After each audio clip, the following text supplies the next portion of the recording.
Very good afternoon class. Class में आ जाओ। चलो बताओ क्या पढ़ा था हमने। क्या इम्पोर्टेंस इम्पोर्टेंस पढ़ी थी हमने कि लेबर लॉस क्यों इम्पोर्टेंट है और गवर्नमेंट की क्या जिम्मेदारियां है कॉन्स्टिट्यूशन के रिगार्डिंग। ये पढ़ा था हमने। कौन सुना सकता है? सारे 7 पॉइंट्स समथिंग थे। कौन सुना है? कौन? नाम तो मेरे साफ हो गए तुम्हारे सारे।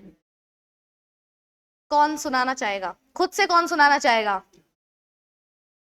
कोई नहीं, सारे नालायक हो तुम। Last bench. आप बताओ। हाँ। एब्सेंट। जो आए थे वो तो बताएं। एब्सेंट तो चलो थे। आपका नाम भूल गई मैं। आपका नाम क्या है?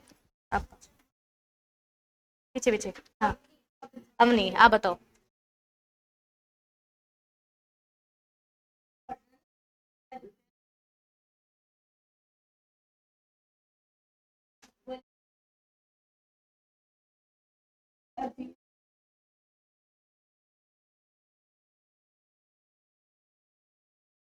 और फॉर द कॉमन गुड्स। और एक और था इसके जैसा ही। कॉन्सेंट्रेशन ऑफ वेल्थ नहीं होना चाहिए। और यूथ को भी मोरल और मटेरियल अबेंडमेंट नहीं करना। उनका भी ध्यान रखना है। उनको भी अब्यूज नहीं करना है, यूथ और चिल्ड्रन को। समझ में आ गया? तो सबसे पहले क्या था? सोशल ऑर्डर और वेलफेयर मेंटेन करना है, सारी जगह सबका भला करना है। Equal pay for equal work देना ही है। एडिक्वेट मीन्स ऑफ लाइवलीहुड भी देना है। ये तो थोड़े कनेक्टेड पॉइंट से साथ में याद कर लो। इसके अलावा कॉन्सेंट्रेशन ऑफ वेल्थ नहीं होना चाहिए और साथ में हेल्थ और स्ट्रेंथ को अब्यूज नहीं करना। उसके अलावा मटेरियल रिसोर्सेज को ऐसे बांटो कि सबका कॉमन गुड हो जाए। और लास्ट में यूथ और चिल्ड्रन का मटेरियल एंड मॉरल अबेंडनमेंट नहीं करना। ठीक है? तो ऐसे लॉज बनाने हैं सरकार को कि इन सारी बातों का ध्यान रखा जाए। और ये सारी बातें कौन से आर्टिकल में लिखी हुई है? 39 के अंदर। और कॉन्स्टिट्यूशन के डायरेक्टिव प्रिंसिपल के अंदर आता है ये। तो ये डायरेक्शन देता है सरकार को कि लॉज किस बेसिस पे बनने चाहिए। तो ये एक छोटा सा हमने आंसर टाइप बना लिया था। ठीक है? इसमें डायरेक्ट क्वेश्चन नहीं आएगा, बट ऐसे ही बना लिया फॉर द नॉलेज और for the improving our answers. ठीक है? और फिर हमने छोटे मोटे टॉपिक्स पढ़े थे कि रिस्पॉन्सिबिलिटी, जैसे सिटीजन्स की तो मॉरल रिस्पॉन्सिबिलिटी होती है और सरकार की कॉन्स्टिट्यूशनल रिस्पॉन्सिबिलिटी होती है। हमें तो मॉरली सब चीजें सही करनी चाहिए इंडिया के लिए, और सरकार को सिटीजन्स के लिए सब सही करना चाहिए जो कॉन्स्टिट्यूशन में लिखा हुआ है। तो ये कोई बड़ी बात नहीं थी, ज्यादा ध्यान रखने वाली बात नहीं है। और इंडस्ट्रियल लॉज क्या होते हैं? सोशियो इकोनॉमिक जस्टिस ओरिएंटेड होते हैं। इंडस्ट्रियल लॉ में हम सिर्फ लेबर वेलफेयर की बातें भी नहीं करेंगे और सिर्फ इंडस्ट्रियलाइजेशन की बातें भी नहीं करेंगे। दोनों का एक अच्छा बैलेंस होना चाहिए कि सोसाइटी का भला भी हो जाए और हमारी ग्रोथ भी ना रुके। इसका मैंने एक बहुत अच्छा एग्जाम्पल तुम्हें दिया था कि देखो सुनो, अभी हम लोग लॉ का बेस पढ़ रहे हैं, है ना, कि किसके आधार पे लॉज बनते हैं। तो जब लॉ पढ़ लोगे तो तुम्हें क्लिक करेगा कि अच्छा ये बात बोलना चाह रहा था ये। जैसे मैंने तुम्हें एक चीज बताई थी, 48 आवर्स से ज्यादा किसी लेबर से काम नहीं कराना। अब ये 48 आवर्स से ज्यादा हो जाता तो इंडस्ट्रियलाइजेशन तो हो जाता, इकोनॉमी तो ग्रोथ हो जाती, पर सोशल वेलफेयर पीछे रह जाता। अगर इससे कम कर दोगे तो फिर इकोनॉमी पीछे रह जाएगी, सिर्फ सोशल वेलफेयर ही हो पाएगा। समझ में ये चीज? तो एक बैलेंस करके उन्होंने सोच समझ के 48 आवर्स बनाया है। तो ना तो इससे ज्यादा जाना है ना इससे कम करना है। समझ में आ गई चीज? एक बैलेंस होना चाहिए। तो ये भी तो एक लॉ बनाना 48 आवर्स वाला, तो इसी के बेसिस पे बनाइए कि सोशियो इकोनॉमिक दोनों बातें रखनी है। ज्यादा समाज सेवा कर दिया तो जीडीपी पीछे रह जाएगी, ज्यादा इकोनॉमी इकोनॉमी करेंगे तो समाज सेवा पीछे रह जाएगी। तो दोनों का क्या होना चाहिए? बैलेंस होना चाहिए। ये सब हमने पढ़ा। उसके बाद हमने दो टॉपिक पढ़े थोड़े से काम के, कॉन्स्टिट्यूशनल लिमिटेशन और कॉन्स्टिट्यूशनल रेमेडीज। कॉन्स्टिट्यूशन की एक ही लिमिट है, क्या? कि दोनों को साथ में पढ़ना है। फंडामेंटल राइट्स को सिर्फ देख लिया और डायरेक्टिव प्रिंसिपल्स को छोड़ दिया तो भी आपका लॉ अच्छा नहीं बनेगा। दोनों को साथ में पढ़ोगे तो ही अच्छा लॉ बनेगा। इसका भी एक एग्जांपल दिया था मैंने। आर्टिकल 14 और आर्टिकल 39 का मिक्सचर करके उन्होंने इक्वल रेमुनरेशन एक्ट बनाया है। आर्टिकल 14 क्या बोलता है? राइट टू इक्वालिटी, सब बराबर है, लड़का लड़की बराबर है। इतनी बात बोल के निकल लिया वो तो। 39 बोलता है बराबर पैसा दो ना, इक्वल है तो, इसलिए इक्वल रेमुनरेशन एक्ट बना। समझ में आई चीज? तो जब कोई एक्ट बनता है तो सिर्फ फंडामेंटल राइट्स के बेसिस पे नहीं बना सकती है सरकार, दोनों का ध्यान में रख के ही बनेगा। ये एक कॉन्स्टिट्यूशन लिमिटेशन है जिसके बियॉन्ड में इंसान नहीं जा सकता। समझ में आ गई चीज? रेमेडीज में हमने 4 पढ़ी थी। पहली, सुप्रीम कोर्ट की रिट, ठीक है, और हाई कोर्ट की रिट। तो आर्टिकल कौन सा होता है सुप्रीम कोर्ट की रिट का? 32। और हाई कोर्ट की रिट का 226 होता है। ठीक है, जो लाइव पे स्टूडेंट टाइप करते रहो। फिर और specially by the supreme court, ये भी एक रेमेडी, वो अपने पास केस डायरेक्टली मंगवा सकता है और अपील कर सकते हैं हाई कोर्ट से सुप्रीम कोर्ट के पास। और सुप्रीम हाई कोर्ट के पास एक और पावर होता है, सुपरिटेंडेंस। जो छोटे मोटे कोर्ट है ना, उनका सुपरवाइजर कौन होता है? High court. तो ये 4 बातें हमने रेमेडीज में पढ़ी थी। फिर हमने कल 3 टर्म्स भी सीखी थी। रिट, रिट क्या होता है? एक लीगल ऑर्डर होता है जो सुप्रीम कोर्ट देता है पब्लिक अथॉरिटी को कि तू ये काम कर या ये काम मत कर, वो रिट होता है। Writ is the order of the supreme court. ठीक है, किसी पब्लिक अथॉरिटी को डांटते हुए जब सुप्रीम कोर्ट कोई भी एक स्टेटमेंट जारी करता है ना, उसी को रिट बोलते हैं। समझ में आ गई चीज? उसके बाद हमने लोकस स्टैंडी पढ़ा था। क्या होता है? स्टैंड लेना किसके लिए? खुद के लिए अगर ले सकते थे वो ट्रेडिशनल था, अब कोई भी किसी के लिए स्टैंड ले सकता है, उसको बोलते हैं मॉडर्न लोकस स्टैंडी। ठीक है, पहले जिसको सफरेंस होती थी वही केस करने जा सकता था, जो एकदम ही फालतू कॉन्सेप्ट है टू बी ऑनेस्ट। तो मॉडर्न लोकस स्टैंडी अब चलता है, अब कोई भी किसी के लिए भी केस कर सकता है अगर मामला नेशनल इंपॉर्टेंस का हो तो। समझ में आ गई चीज? और एक क्लास भी केस फाइल करने जा सकती है, मतलब इंडिविजुअल केस करेगा ये जरूरी नहीं है, ग्रुप ऑफ पीपल भी केस कर सकते हैं। कि हाँ, तूने कंज्यूमर प्रोटेक्शन एक्ट पढ़ा है क्या 11th-12th में? थोड़ा पार्ट होगा, कंज्यूमर फोरम, डिस्ट्रिक्ट फोरम, ये सब पढ़ा होगा ना। यहाँ तो देखो डिटेल में आएगा सीएस के अंदर, मॉड्यूल 2 के अंदर, बट थोड़ा तो तुम्हें बेस तो पता ही होगा। ठीक है, तो तुम मुझे एक बात बताओ, किसी कंज्यूमर के साथ गलत हुआ है, जैसे मान लो तुम ऐसे बर्गर खा रहे हो और बर्गर खाने वाले थे और छिपकली दिख जाए तुम्हें उसके अंदर, तो तुम क्या करोगे? कोई बात नहीं, होता रहता, रोज का काम है ऐसा। ठीक है, तो मैन वर्सेस वाइल्ड वाले आदमी हो गया कि चलो ये तो रोज का कीड़े मकोड़े तो हम खाते ही रहते, क्या प्रॉब्लम है? ऐसा तो होगा नहीं। तुम्हें प्रॉब्लम होगी कि नहीं होगी? मैं तुम्हें आज फटे दूध की चाय पिला दूं तो ही तुम्हें प्रॉब्लम हो जाएगी, छिपकली और कॉकरोच तो बहुत दूर की बात है। समझ में आई चीज?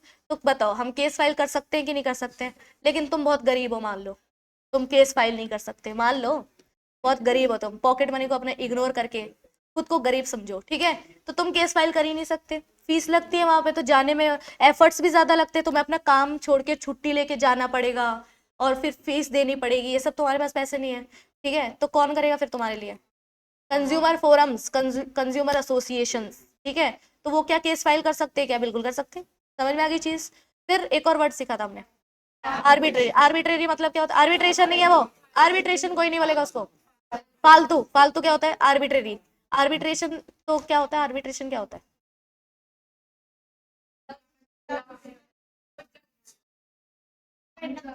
अरे क्या कर रहे हो तुम? आर्बिट्रेशन पूछ रहे हो? आर्बिट्रेशन बताइए क्या होता है? आर्बिट्रेशन एंड कंसिलिएशन, आपको तो पढ़ा हुआ होगा, बताओ बताओ बताओ, याद नहीं आ रहा? आर्बिट्रेशन और कंसिलिएशन का मतलब होता है जब आप कोर्ट में नहीं जाते हो, एक आदमी को अपॉइंट करते हो अंपायर की, जैसे क्रिकेट में होता है ना अंपायर। ठीक है, एक बोलता है, एक टीम बोलती है आउट है, दूसरा बोलता है नहीं है आउट, दोनों आउट मान ले तो बात ही क्या हो? समझ में आई चीज? एक बोलता है आउट है, एक बोलता है आउट नहीं है, तो कौन बताता है आउट है कि नहीं है? अंपायर। तो आर्बिट्रेटर और कंसिलिएटर अंपायर की तरह होते हैं। समझ में आ गई चीज? चलो तुम्हें एक अच्छी बात बताती हूँ, पूरे सब्जेक्ट के लिए जरूरी, जेआईएल के लिए जरूरी, सारे सब्जेक्ट के लिए जरूरी। देखो 3 तरह की बॉडीज होती है इंडिया के अंदर। जुडिशियल, जो ये कोर्ट कचहरी के काम संभालती है, सबसे ऊपर जो होती है, सबसे बेसिक, वो होती है जुडिशियल। एक मिनट छोड़ो, जुडिशियल। दूसरी होती है क्वासी जुडिशियल, क्वासी जुडिशियल। एक होती है एक्स्ट्रा जुडिशियल। तो ये लिखने की बात नहीं है, इसे समझ लो, टाइम पास, इस सब्जेक्ट से लेना देना भी नहीं है इस बात का। देखो क्या है जुडिशियल मतलब, जिसके अंदर क्या आते हैं? कोर्ट्स, ये तो तुम्हें पता ही है, जुडिशरी कोर्ट्स। कोर्ट्स में कौन कौन से कोर्ट आते हैं mainly? Supreme court, high court, district court. अभी के लिए तुम्हारे लिए इतना ही बहुत है। ठीक है, और भी होते हैं, जैसे क्रिमिनल कोर्ट के अंदर कोर्ट ऑफ सेशन होता है, फिर इनसे नीचे मैजिस्ट्रेट्स वगैरह होते हैं, वो सब जेआईएल में पढ़ते रहना आराम से। ठीक है, तो कोर्ट्स में ये सारे कोर्ट्स आते हैं, जिसके आगे कोर्ट लिखा होता है वो जुडिशियल होता है। ठीक है, क्वासी जुडिशियल में आते हैं कोर्ट नहीं, कोर्ट जैसे, जैसे कि ट्रिब्यूनल्स। ट्रिब्यूनल्स का कोई एक नाम बता सकते हो क्या? कोई भी एक? Obviously NCLT. ठीक है, तो NCLT, national company law tribunal, company law के जितने भी मामले हैं किसके पास जाएंगे? एनसीएलटी। मुझे एक बात बताओ, कोई चोरी चकारी का कोई मामला है, ठीक है, जो कि ऐसे इंडिविजुअल लेवल पे ही है ना, तो वो तो सिविल कोर्ट सुन ही रहे हैं वैसे ही। तो उसमें अगर कंपनी में चोरी हुई है, वो मामला भी तुम उन पे थोप दोगे तो कंपनी का तो केस ही अटका रहेगा जिंदगी भर। तुम्हें तो पता ही है, तुमने डायलॉग तो सुना ही होगा, तारीख पे तारीख, तारीख पे तारीख। ठीक है, तो कोर्ट का तो काम है। तुम्हें पता है सिविल केसेस ऐसे भी है इंडिया के अंदर जो 60-70 सालों से चल रहे हैं। मतलब दादाजी का केस पोता लड़ रहा है, समझ रहे हो तुम। ऐसे केसेस भी है कुछ इंडिया के अंदर। तो उसमें अगर हम कंपनी का मामला भी उनको दे दें तो कंपनी का मामला तो अटका रह जाएगा। और कंपनी का मामला बहुत सेंसिटिव होता है भाई, हम लोग पैसे देते हैं कंपनी को, तो ऐसे सोच के थोड़ा ना देते कि डूब गए तो डूब गए, कोई बात नहीं। समझ में आई चीज। तो उसके लिए उन्होंने अलग से ट्रिब्यूनल ही बना दिया, एनसीएलटी। अब सारे कंपनी से रिलेटेड इश्यूज कौन सुनेगा? एनसीएलटी। तो ऐसे अलग अलग चीजों के अलग अलग ट्रिब्यूनल बना रखे। कंपटीशन को मेंटेन करने के लिए सीसीआई बना रखा है, सेबी के रिगार्डिंग सेट बना रखा है, securities appellate tribunal, income tax appellate tribunal, taxation का मामला सुनने के, हर चीज का ट्रिब्यूनल, हर चीज का। तो इससे क्या होगा? कोर्ट्स पे बर्डन कम हो जाएगा, वैसे ही बहुत ज्यादा इंडिया के अंदर है ना, दिन के लाखों केसेस आते हैं। समझ में आ गई चीज। एक होता है एक्स्ट्रा जुडिशियल, ये सब तामझाम करने की जरूरत ही नहीं है, किसी अथॉरिटी को इन्वॉल्व करने की जरूरत नहीं है। उसको बोलते हैं आर्बिट्रेशन एंड कंसिलिएशन। अब इन दोनों में डिफरेंस होता है क्या? हाँ, कंसिलिएशन कुछ ज्यादा ही इनफॉर्मल है। मतलब मान लो कि तुम में से कोई दो लोग लड़ रहे हैं, पागलों की तरह बाल बाल नोच रहे एक दूसरे के, ठीक है, तो मैं आ गई बीच में, मैंने बोला ऐसे नहीं करते, वेरी बैड, चलो एक दूसरे को सॉरी बोलो। ये कंसिलिएशन यही है। इतना ही होता है। एक आपने एक आदमी को, थर्ड पर्सन को अपॉइंट किया, उसको आपने कंसिलिएटर बनाया, ठीक है, ये बहुत ही इनफॉर्मल तरीके से दोनों की बातें सुनता है। जो दो लोगों में लड़ाई है, अरे लड़ाई होती है तभी तो जाते हैं कोर्ट में, ठीक है, तो इन दोनों की बातें ध्यान से सुनता है, ये समझता है कि अच्छा ऐसा है ऐसा है, फिर अपनी कुछ टिप्पणी देता है उसमें, अपनी कुछ चीजें सेटलमेंट कराने का ट्राई करता है, सुलह करवाने का ट्राई करता है ये, ठीक है। तो एक दूसरे को एक दूसरे से बोलता है कि चलो ठीक है, तुम्हारी लड़ाई हो गई, समझ में आ गया, अब देखो तुम गलत हो, तुम्हें ये काम करना पड़ेगा। अब इसके बाद तुम्हें माननी है तो मानो, नहीं माननी तो मत मानो, इसकी कुछ खास इज्जत है नहीं। समझ में आ गई चीज, बस ये सुलह करवाने आया है। समझ में आ गई चीज। आर्बिट्रेटर जो होता है, आर्बिट्रेशन, वो थोड़ा सा फॉर्मल होता है, वो थोड़ा सा फॉर्मल होता है, और इसकी बात तुम्हें माननी पड़ती है, काइंड ऑफ चला के देखना पड़ता है। उसका जो भी सजेशन होगा, ये अवार्ड देता है, अवार्ड, अवार्ड मतलब डिसीजन है, अवार्ड वो नहीं जो तुम्हें मिलता था मेडल वेडल, वो अवार्ड नहीं है। ये अवार्ड का मतलब होता है डिसीजन, ठीक है। तो आर्बिट्रेटर क्या देता है? अवार्ड देता है, डिसीजन देता है, और वो थोड़ा फॉर्मल तरीके से किया जाता है, और एक बंद रूम में बस दोनों पार्टी रहती है। पब्लिक को नहीं पता चलता कि तुमने किसी पे केस किया है, तुम्हारा झगड़ा चल रहा है। देखो अगर ट्रिब्यूनल और कोर्ट में, इन दोनों में अगर बात गई तो वो पब्लिक है। कोर्ट में कोई केस चल रहा होता है तो पब्लिक ही होता है, सबको पता होता है अरे इनके ऊपर तो केस लग गया। ये सब तो जो सोसाइटी की आंटियां बातें बनाती है ना, वो जुडिशियल और क्वासी जुडिशियल बनाती है कि अरे इनके यहाँ पे तो केस चल रहा है, उनकी बेटी पे बेटे पे केस चल रहा है, ठीक है। एक्स्ट्रा जुडिशियल में किसी को नहीं पता चलता कि तुम पे कोई केस फाइल हुआ है। ये बंद दरवाजे के अंदर दो लोगों को बैठाते और उनसे बात करते हैं कि बताओ क्या समस्या है तुम्हारी। समझ में आ गई चीज। तो वो होता है एक्स्ट्रा जुडिशियल। तो तुम्हें अगर अपनी रेप्यूटेशन बचानी हो, तुम्हें थोड़े पैसे बचाने हो, और तुम्हें अपना टाइम बचाना हो, तो इंसान सबसे पहले आर्बिट्रेशन और कंसिलिएशन के पास जाएगा, अगर उसने लॉ पढ़ रखी है तो। नहीं तो जो लेमैन है उनके लिए तो कोर्ट ही है सब, ये तीनों चीजें कोर्ट ही है उनके लिए तो।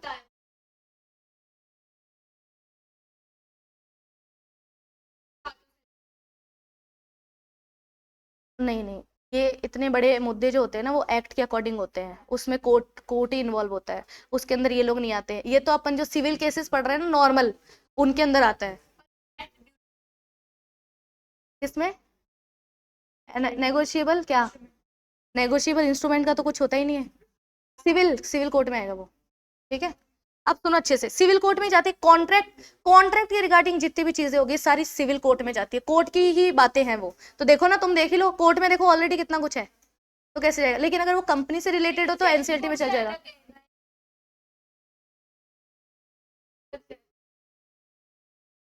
सेशन कोर्ट तो क्रिमिनल केसेस के लिए हो गया ना।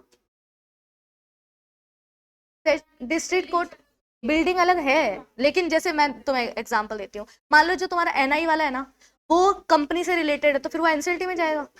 ये अपने आप ही जुरिस्डिक्शन डिसाइड करते हैं खुद ही कि कौन सा मामला किसका है। अगर इंडिविजुअल्स का है तो सिविल कोर्ट में जाएगा, और अगर क्रिमिनल एलिमेंट है तो कोर्ट ऑफ सेशन में जाएगा। ऐसे ऐसे तो ये सब जेआईजेल में पढ़ना। ध्यान से समझ में आ गई ये बात। कौन होता है आर्बिट्रेटर, पता है क्या? कौन बन सकता है आर्बिट्रेटर? कौन होता है आर्बिट्रेटर कंसिलिएटर? सीएस होता है, सीएस। अपन अपन होते हैं। तुम्हें झगड़ा सॉल्व करवाना है मैम, हम खुद ही इतना झगड़ा करते हैं, हम क्या सॉल्व कराएंगे, ठीक। हम एक हमारे खुद के लफड़े खत्म नहीं होते। समझ में आया? अरे सीएस का काम है, तुम्हें ऐसे फ्री फोकट में थोड़ा पढ़ा रही है सब, तुम्हें क्या लगा ऐसे जस्ट फॉर द इंफॉर्मेशन पढ़ा रहे हैं? नहीं, ये आर्बिट्रेशन कंसिलिएशन एक्ट पूरा है तुम्हारे सिलेबस के अंदर, जेआईजेल में पढ़ोगे। तो आर्बिट्रेटर और कंसिलिएटर सीएस बन सकते हैं, 10 साल का एक्सपीरियंस चाहिए, वो बात अलग है, बट इन द फ्यूचर तुम बन सकते हो अगर बनने का मन करे तो। समझ में आ गया? ये भी एक स्कोप है जिसके अंदर तुम जा सकते हो अगर तुम्हें इंटरेस्ट आया तो। समझ में आ गई चीज? क्लियर हो गया क्या? चलो अब आ जाओ। तो ये सारी हमने बातें पढ़ी, ये इसलिए मैंने समझाया तुम्हें कि भाई कोई अगर मामला है तो तुम्हारा अगर मामला है तो कोई एसोसिएशन में जा सकती है, तुम भी जा सकते हो, इतनी सारी बॉडीज बनी हुई है, किसी में भी चल जाओ। तुम्हें जुडिशियल अप्रोच रखनी है, जुडिशियल कर लो, क्वासी जुडिशियल आर्बिट्रेशन कंसिलिएशन है तो वो।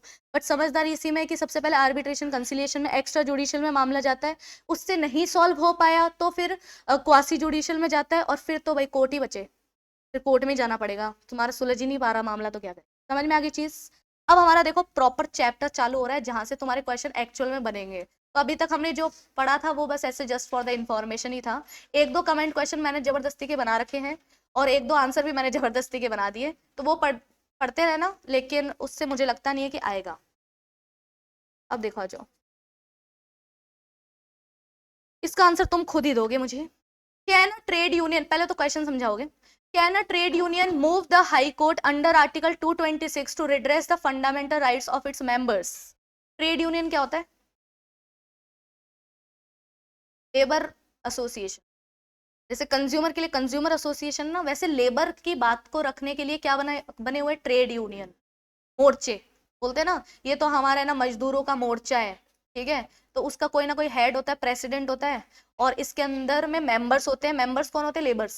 इसके मेंबर्स कौन होंगे? लेबर्स। जैसे कंज्यूमर एसोसिएशन के मेंबर्स कौन होते हैं? कंज्यूमर्स, है ना, सेम सेम थिंग। तो क्या वो लोग जा सकते हैं क्या हाई कोर्ट? कौन सा आर्टिकल दे रखा है यहाँ पे? किस चीज का होता है ये? हाई कोर्ट का तो होता है। हाई कोर्ट में किसका होता है? रिट। रिट के रिगार्डिंग होता है ना, रिट।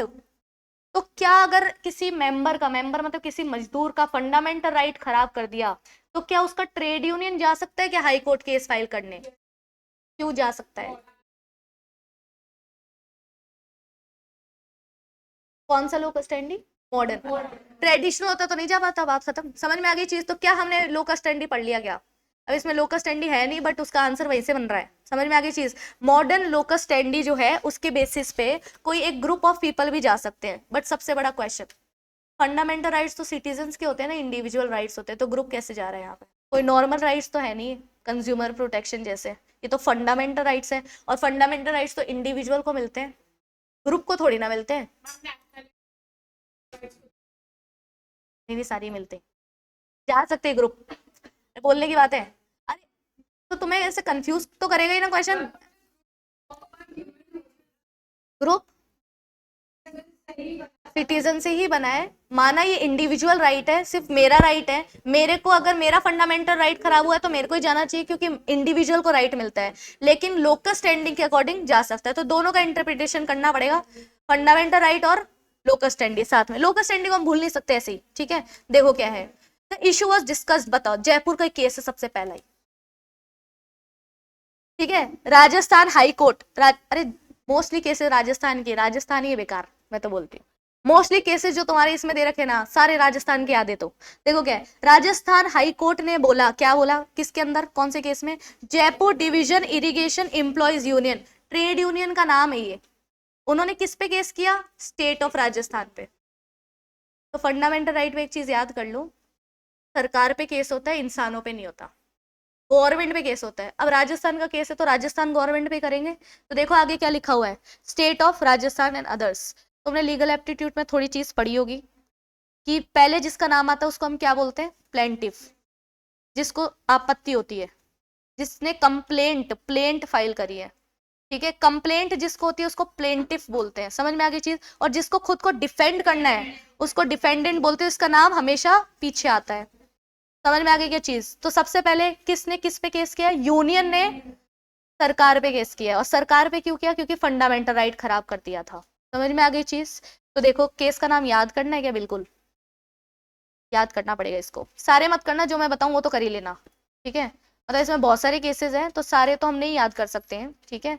जो रेलेवेंट है, जिसमें थोड़ी स्टोरी है, वो याद करना जरूरी है क्योंकि डायरेक्टली पूछ लेते हैं यहाँ पे किसी और चीज का एग्जाम्पल दे देंगे और पूछेंगे बताओ सही है कि नहीं है, ऐसे ऐसे क्वेश्चंस आते हैं। देखो सबसे पहले, large number of employees of irrigation department were declared surplus, union challenge it in this writ petition.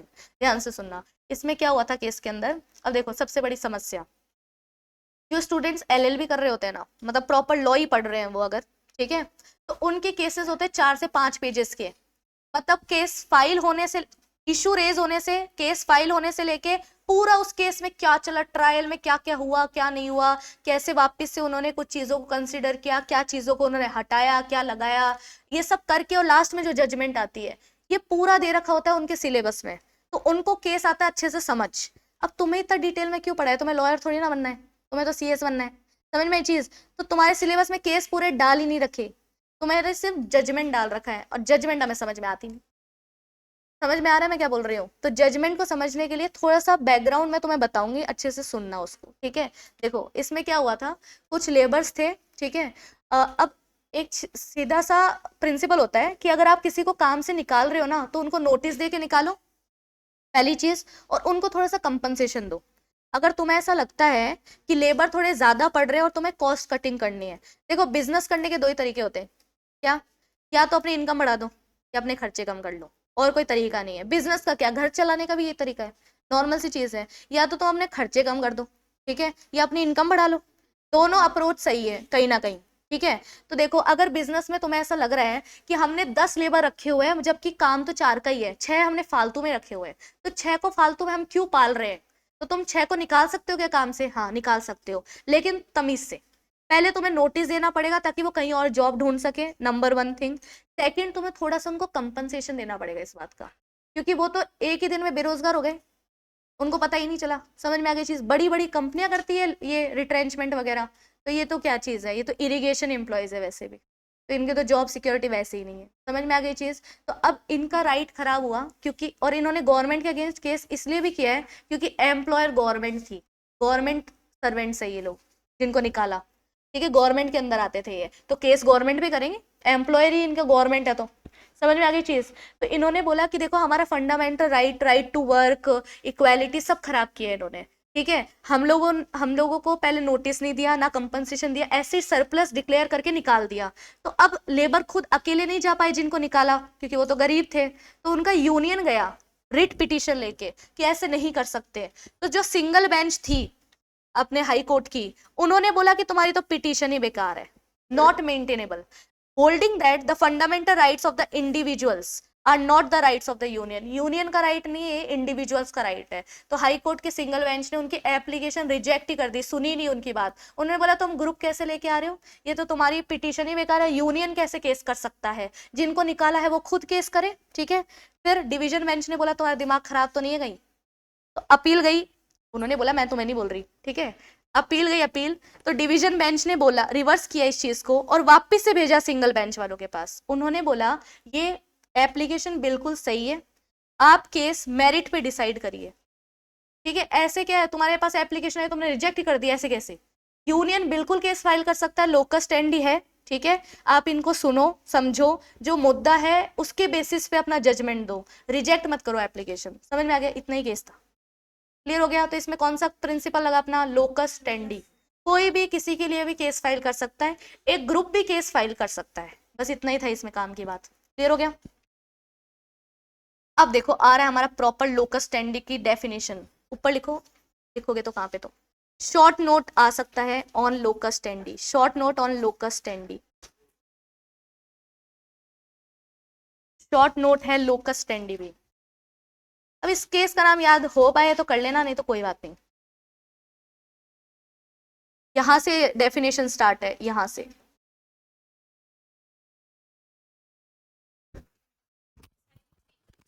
नहीं नहीं, मैं लिखो, अब ध्यान से सुनो, इसकी डेफिनेशन या जो भी है, शॉर्ट नोट कुछ भी आ सकता है, short note on locus standi. ध्यान से सुनना, where a legal wrong, legal injury is cause to a person. क्या हुआ है तुम्हारे साथ, कोई भी लीगल रॉन्ग हुआ है या तुम्हें किसी भी तरीके से लीगल इंजरी हुई है, या तुमने damnum sine injuria, injuria sine damnum पढ़ा था ना, ठीक है। क्या होता है इंजूरिया साइन डैमनम, डैमेज हो ना हो उससे कुछ फर्क वैसे भी नहीं पड़ता, इंजरी होनी चाहिए, इंजरी मतलब लीगल इंजरी, तुम्हारा कोई लॉ का राइट था जो तुम्हें लॉ ने दे रखा है और वो किसी ने तोड़ दिया, तो तुम्हारा को कौन सी इंजरी हुई है? Legal injury. तो लीगल इंजरी में, लीगल रॉन्ग में किसी पर्सन को हुआ है या फिर डिटर्मिनेंट क्लास ऑफ पर्सन को हुआ है, ठीक है? तो किसको हुई है लीगल इंजरी? किसी एक आदमी को या एक ग्रुप को, क्लास ऑफ पर्सन को। क्यों हुआ है ये? By reason of violation of any constitutional legal right और एनी बर्डन इम्पोज्ड। समझ में आई चीज? क्यों हुआ है? क्योंकि तुम्हारा कॉन्स्टिट्यूशनल लीगल राइट खराब कर दिया या तुम पे कोई इलीगल बर्डन डाल रहा है, ठीक है? in contravention of constitutional legal provision or without authority of law any such legal wrong, legal injury or illegal burden is threatened and अब ये सारी चीजें तुम्हारे साथ हो रही है। लीगल रॉन्ग, लीगल इंजरी हो गया, कॉन्स्टिट्यूशन राइट का वायलेशन हो गया, इलीगल बर्डन इंपोज कर दिया है तुम पे या फिर डरा रहे तुम्हें, थ्रेटेंड, ठीक है? एंड सच पर्सन, अब वो पर्सन जो है जिसके साथ ये हुआ है, या determinant class of person, by reason of क्या क्या क्या रीजन है? पोवर्टी, गरीबी, हेल्पलेसनेस, डिसेबिलिटी, सोशली और इकोनॉमिक डिसएडवांटेजियस पोजीशन, उसकी वजह से is unable to approach the court for relief, और वो खुद नहीं जा पा रहे। क्यों नहीं जा पा रहे? By the reason of poverty, helplessness, backward class है या कुछ भी है। जैसे सोशली बैकवर्ड वुमेन को माना जाता है, वुमेन आर सोशली बैकवर्ड, तो सोशल के रिगार्डिंग वो नहीं जा पा रही केस फाइल करने, उसके साथ कुछ गलत हो गया तो, ठीक है? इकोनॉमिकली तो तुम्हें पता ही है, पुअर, पुअर लोग नहीं जा पा रहे हैं क्योंकि उनके पास पैसा ही नहीं है जाने के लिए। तो ऐसे लोग are unable to approach the court for relief. तो फिर कौन जा सकता है?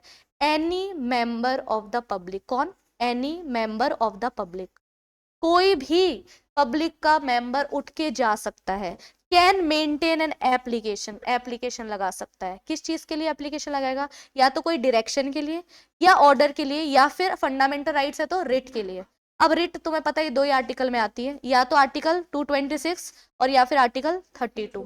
क्यों? For seeking judicial redress, relief लेने के लिए। समझ में आ गया? ऐसे इसकी पूरी डेफिनेशन बनी हुई है। देखो तुम्हें समझ में आ रहा होगा, बिना फुल स्टॉप के लिए इतना बड़ा पैराग्राफ दे दिया इन्होंने। कैसे इंटरप्रिटेशन करेंगे हम एक साथ, ठीक है? तो हमने इसको टुकड़ों में बांटा है। पहले हुई इंजरी यहाँ पे, ठीक है? क्यों हुई? Because of the violation of constitutional right. फिर ये लोग क्यों नहीं जा पा रहे? अनेबल, इन इन रीजंस की वजह से नहीं जा पा रहे। क्यों नहीं जा पा रहे ये लोग? इन सब चीजों की वजह से। तो कोई भी मेंबर ऑफ पब्लिक का एप्लीकेशन लगा सकता है। क्यों लगा रहा है वो application? For the direction, order और रिट। समझ में आ गया क्या? देखो,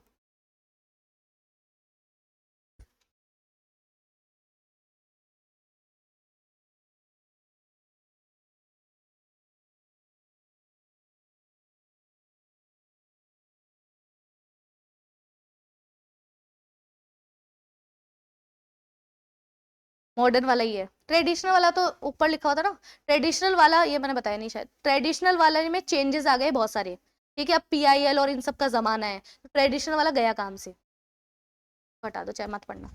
लीगल रॉन्ग, लीगल इंजरी, या फिर क्या था? इलीगल बर्डन, लीगल बर्डन किसको गया ये? किसी पर्सन को और determinant class of person, class of person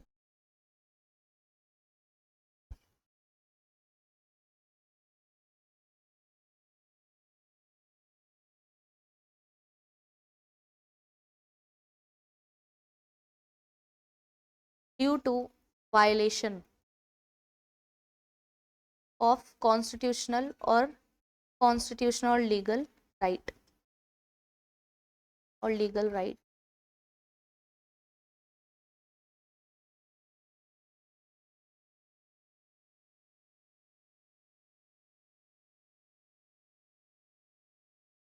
such person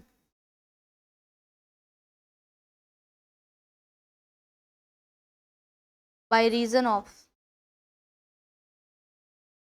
क्या क्या थी? पोवर्टी,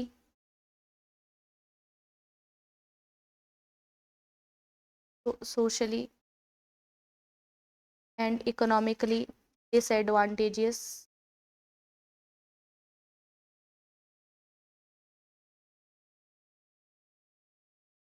तीसरा क्या था? Disability,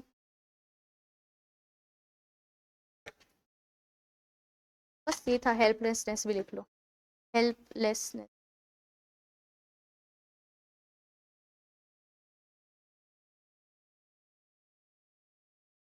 are unable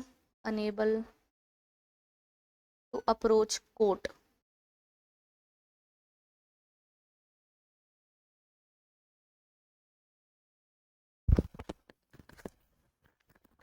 determinant class of person का मतलब होता है group of person, specific group of persons.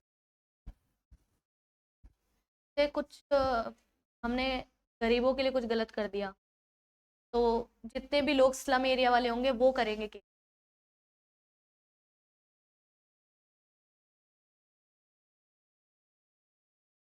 Such person by reason of poverty, socially and economic disadvantages, disability, helplessness, unable to approach court. तो फिर कौन जा सकता है?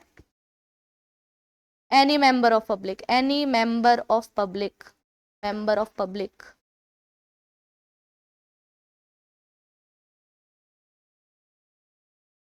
Can maintain application, maintain application मतलब file application, maintain application for क्या क्या?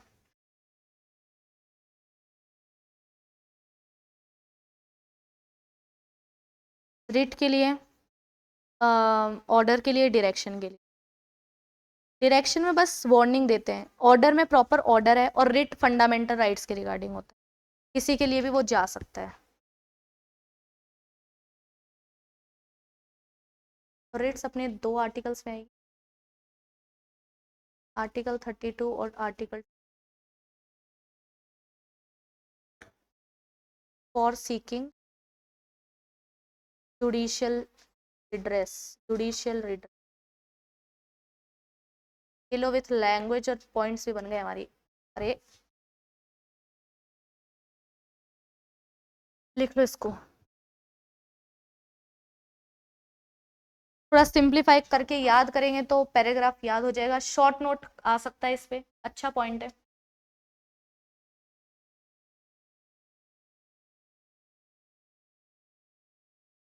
Others,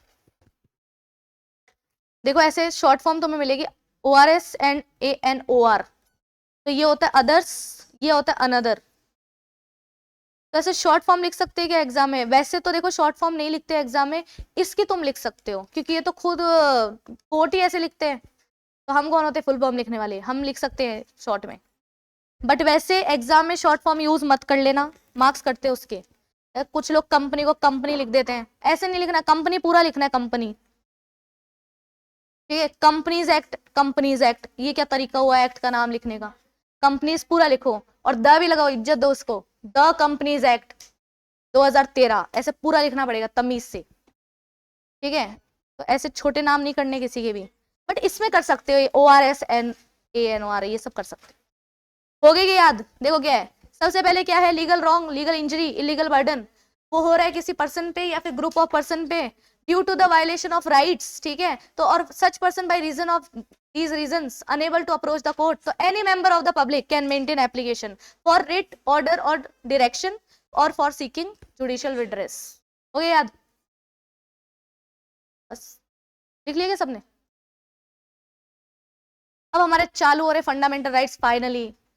12 से 35 तक है फंडामेंटल राइट्स, सारे नहीं पढ़ने, सिर्फ हमें कौन कौन से पढ़ने हैं, 14, 16, 19, 24। वेरी गुड, आ जाओ। तो ये फालतू बातें नहीं पढ़नी हमें, इन्होंने बोल रखा बहुत जरूरी होते फंडामेंटल राइट, बहुत जरूरी होते, ठीक है होते।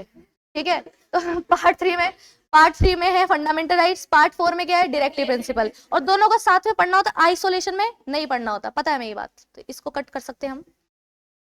अब देखो क्या रहा है, सबसे पहला आर्टिकल 14, सबसे पहले कौन सा आर्टिकल पढ़ेंगे हम लोग, आर्टिकल 14। एक मिनट रुको,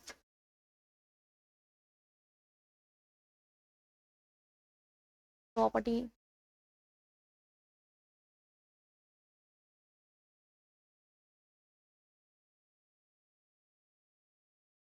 देखो इक्वेलिटी बिफोर लॉ, इसमें देखो दो मतलब होते हैं, इक्वेलिटी प्रोहिबिट्स अनइक्वल ट्रीटमेंट और डिमांड्स इक्वल ट्रीटमेंट, दो बातें करता है ये।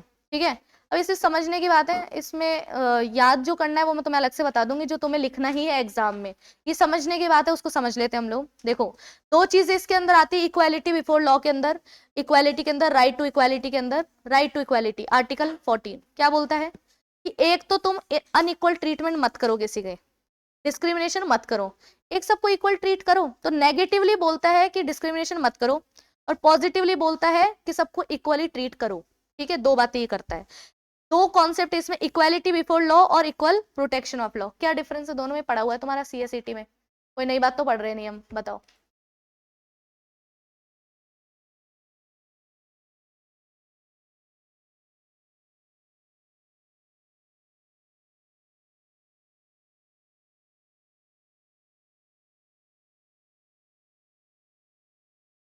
क्या है?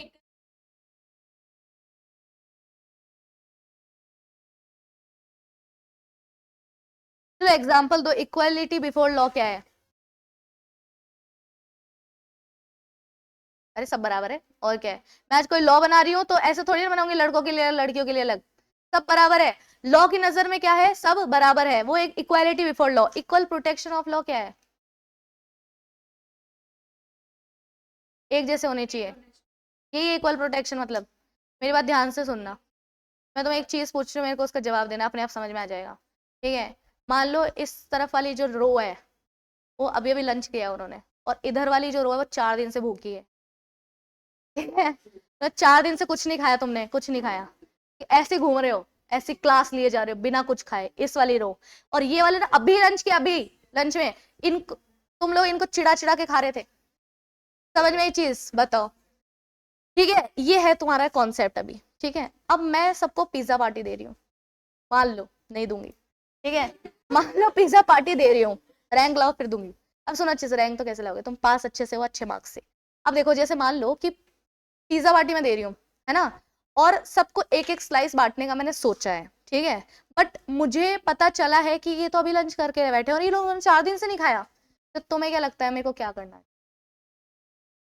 तुम्हें देना ही नहीं दे चाहिए, और सिर्फ इनको ही दे देना चाहिए। सही है कि भाई, अगर इनके हिस्से का भी मेरे को तुम्हें दे देना चाहिए ना, तो ये इक्वालिटी है कि नहीं है?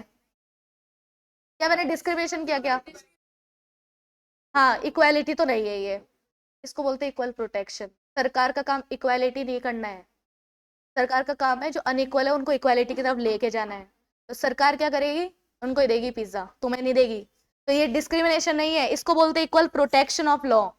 अरे लॉ बनाओ सबके लिए, पर मदद उनकी करो जिनको मदद की जरूरत है। रिच वाले लोगों को मदद की जरूरत नहीं है, जो खा के बैठे उनको क्यों देना है पिज्जा तुम्हें? समझ में ये चीज? पुअर को रिच बनाना है, वो होता है इक्वल प्रोटेक्शन ऑफ लॉ। इसमें डिस्क्रिमिनेशन की बात नहीं, इसमें समझदारी की अक्ल वाली बात है। समझ में आ गई चीज? तो देखो, इक्वालिटी और बिफोर लॉ का मतलब क्या होता है, ध्यान से समझना। जब पार्लियामेंट लॉ बना रहा होगा ना, तो वो सिर्फ एक सेगमेंट के लिए लॉ नहीं बनाएगा, पूरे इंडिया के लिए लॉ बनाएगा। That is equality before law.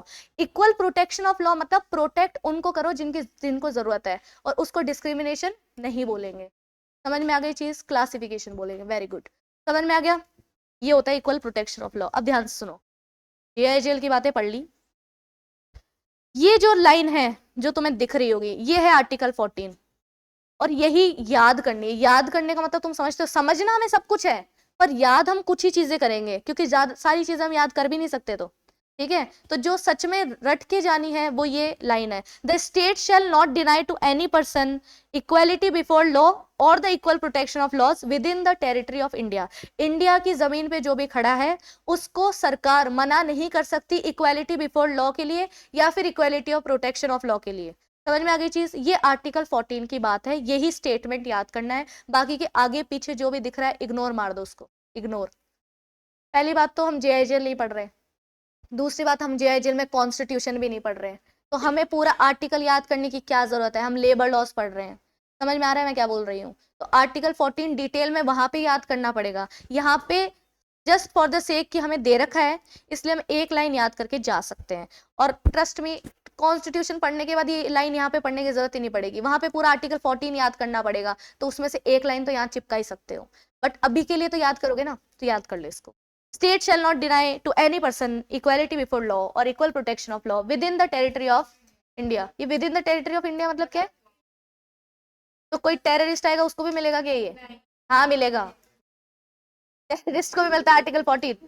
जो भी इंडिया की धरती पे खड़ा है उसको राइट टू इक्वालिटी मिलता है। जैसे फॉर एग्जाम्पल अगर मान लो कोई हमारे इंडिया का आदमी है, इंडियन सिटीजन, उसने कुछ बहुत ही खतरनाक काम किया और उसको फांसी लग रही है, तो फांसी लगने से पहले उसको आखिरी इच्छा पूछेंगे ना? टेररिस्ट को भी पूछेंगे, मारेंगे उसके बाद वो बात अलग है, पर आखिरी इच्छा जरूर पूछेंगे। समझ में आ गई चीज? तो प्रॉपर इक्वालिटी तो वहां पे भी मेंटेन्ड है। समझ में चीज? हाँ, फिर भी लास्ट आखिरी इच्छा पूछने का प्रोसीजर है। अरे नहीं, सबको फांसी तो लगनी है तो लगेगी, बट एक प्रोसीजर होता है पूछने का कि आखिरी इच्छा बता दो, चलो मरने तो तुम वाले हो। नहीं, ये नहीं होती ऐसे। अबे तुम मेरे से तो गेम मत खेलो, जीनी ने 3 विशेष मांगी, हमने बोल दी 15 और दे दो, दिखा जाओ। ये सब पढ़ने की जरूरत नहीं है अब तुम डायरेक्ट, अब एक चीज ध्यान से सुनो, अब हम बात करते हैं लेबर लॉस की। क्या लिखा नहीं है? हाँ, ये एक ही लाइन तो लिखनी है, लिखो इसको जिन्होंने नहीं लिखा। ये पूरे में से ये सब पढ़ने की जरूरत नहीं है, इतनी डिटेलिंग जेएजी में पढ़ना ये सब। फ्लो चार्ट तुम्हारे वापिस आएगा जेएजी में, तुम टेंशन क्यों लेते हो इतनी? और तुमने रिकॉग्नाइज नहीं किया इसको, सीएसईटी में यही सेम फ्लो चार्ट था, वहीं से कॉपी पेस्ट हुआ है ये, तो तुम्हारे पहली बार तो देखा नहीं है। बस समझ, पीपीटी बनाने वाले तो सेम ही है हम।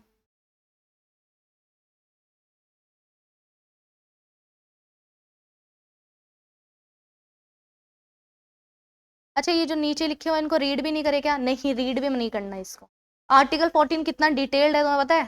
वो जेएचएल में जब तुम्हें पढ़ना ही है तो क्यों पढ़ना है यहाँ पे वापस? समझ में आ गया? नेगेटिवली बोलता है ना कि ये डिस्क्रिमिनेशन नहीं करना, इसलिए negative, not in the bad way, negatively मतलब कुछ मना कर रहा है। ठीक है, अब सुनो अच्छे से, इसका एक एक्सेप्शन है कि इक्वल्स को तो इक्वली ट्रीट करना है, इक्वली ट्रीट करना है, और जो अनइक्वल्स है उनको अनइक्वली ट्रीट करना है। अभी भी नहीं लिखा? हे भगवान, कितना धीरे लिखोगे तुम? लगाना वापस, मूवी चल रही।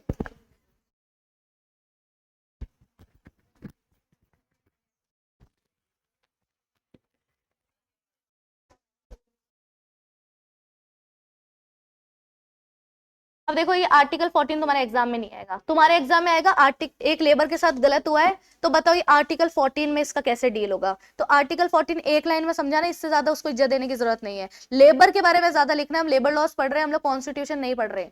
समझ में आई चीज? तो बस ये एक लाइन लिख दो, लिख ली कि अब तो सबने सुना अच्छे से। इसका एक एक्सेप्शन है, ये एक्सेप्शन है, इक्वल प्रोटेक्शन ऑफ लॉ इसका एक्सेप्शन है।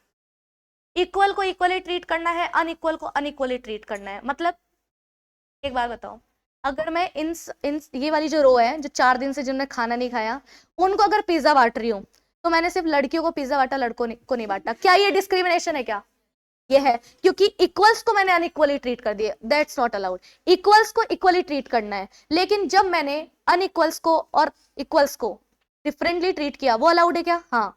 तो equals shall be treated equally, unequals shall be treated unequally. क्या ये वाली रो और ये वाली रो दोनों अनइक्वल है क्या? हाँ, इक्वल नहीं है ना? तुम अभी अभी लंच करके बैठे हो, वो 4 दिन से भूखे, समझ में आ गई चीज? तो दोनों में क्या है? अनइक्वलिटी है, तुम दोनों को मैं अनइक्वल ही ट्रीट करूंगी, इक्वली नहीं ट्रीट करूंगी। समझ में आ गई चीज? लेकिन अगर तुम्हारी पूरी क्लास ने ही 4 दिन से खाना नहीं खाया होता तो तब मैं कर सकती थी कि ऐसा डिस्क्रिमिनेशन नहीं, तब तुम इक्वल्स हो जाते, तो मुझे तुम्हें इक्वली ट्रीट करना होता। समझ में आ गई क्या बात? अब इसका लेबर लॉ से क्या लेना देना है? तो लेबर को भी ऐसे ही ट्रीट करना है, जो इक्वल स्टेटस वाले हैं उनको इक्वली करो, जो इक्वल स्टेटस वाले नहीं उनको अनइक्वली ट्रीट कर सकते हो। समझ में आ गई चीज? जिसको ज्यादा जरूरत है उसकी ज्यादा केयर करो, जिसको कम जरूरत है उसकी कम केयर करो। समझ में आई ये बात? इतनी सी बात ये बोल रहा है, ठीक है? इसको जॉब से रिलेटेड भी हम लोग पढ़ सकते हैं, वो आगे आएगा, वो वहां पे पढ़ेंगे। इसमें एक छोटा सा केस है, वो पढ़ लेते हैं। इसका नाम याद करना है कि हाँ, Air India versus Nargesh Mirza, Air India versus Nargesh Mirza, article 14 की केस है अभी। तो हम चैप्टर का स्ट्रक्चर मैं तुम्हें बता देती हूँ। पहले हम आर्टिकल पढ़ेंगे, उसका थोड़ा सा डिस्क्रिप्शन देखेंगे, फिर हम उसका एक्सेप्शन पढ़ेंगे, फिर हम उस पर केस लॉ पढ़ेंगे जो लेबर के रिगार्डिंग हुआ है। समझ में आ गया? Employees and labour same thing, पहले तो अपने दिमाग से ही निकालो। एम्प्लॉय अलग होता है, लेबर अलग होता है, एक ही है, सब एक जैसे ही लॉ है सबका। समझ में आ गई चीज? तो देखो, सबसे पहले हम क्या पढ़ते हैं? आर्टिकल, आर्टिकल पढ़ते हैं, फिर हम उसका एक्सेप्शन पढ़ेंगे, और फिर हम उसका क्या पढ़ेंगे? Case law. तो आर्टिकल हम कौन सा पढ़ रहे हैं? 14। एक्सेप्शन क्या है? अनइक्वल को अनइक्वली ट्रीट करो, अनइक्वली, हाँ वही वाला है। और केस लॉ कौन सा आ रहा है हमारा, air India versus Nargesh Mirza. इस केस में क्या होता है, ध्यान से सुनना, एयरलाइन की कुछ रेगुलेशन बनाई हुई थी, एयरलाइन रेगुलेशन, लॉ था लॉ, एयरलाइन की रेगुलेशंस थी। वो पता है क्या बातें बोलती थी, वो बोलती थी कोई भी वुमेन एयर हॉस्टेस जो होगी, जब एयर हॉस्टेस 35 साल की हो जाएगी, एज 35 एज हो जाएगी, तो वो ऑटोमेटिकली रिटायर हो जाएगी। बहुत ही फालतू प्रोविजन, ठीक है। और इसका अगर मैनेजर चाहे और उसको वो मेडिकली फिट लगे तो हर साल एक एक साल उसके बढ़ा सकता है, अप टू 45 ईयर्स। तो 45 ईयर्स के बाद तो वो काम नहीं कर सकती, ठीक है। एक तो प्रोविजन ये था नंबर 1, जो बर्दाश्त कर लिया सबने, ठीक है, कि ठीक है एज स्पेसिफिक बात है, कोई बात नहीं, है ना, 35 तक काम कर सकती है, अगर एकदम फिट एंड फाइन है तो 45 ईयर्स तक काम कर सकती है, ठीक है। दूसरा इन्होंने बोला ज्वाइनिंग से